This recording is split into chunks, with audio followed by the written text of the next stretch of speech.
বৃহস্পতিবার শুরু হচ্ছে বাংলাদেশ ভারত টেস্ট সিরিজের প্রথম ম্যাচ। চেন্নাইয়ে ম্যাচ শুরু হবে বাংলাদেশ সময় সকাল 10টায়।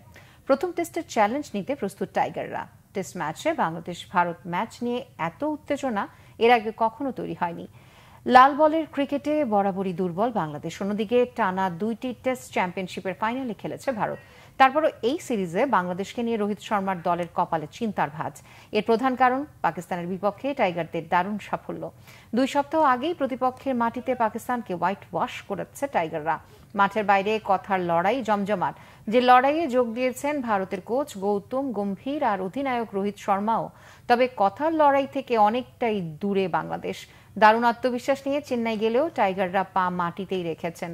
ম্যাচের আগের দিনও বাংলাদেশের অধিনায়ক অনেকটাই নমনীয়।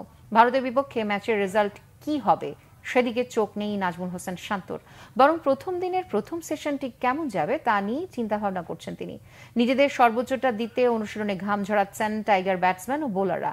ইংল্যান্ড থেকে দলের সাথে যোগ দিয়েছেন সাকিব আল হাসান।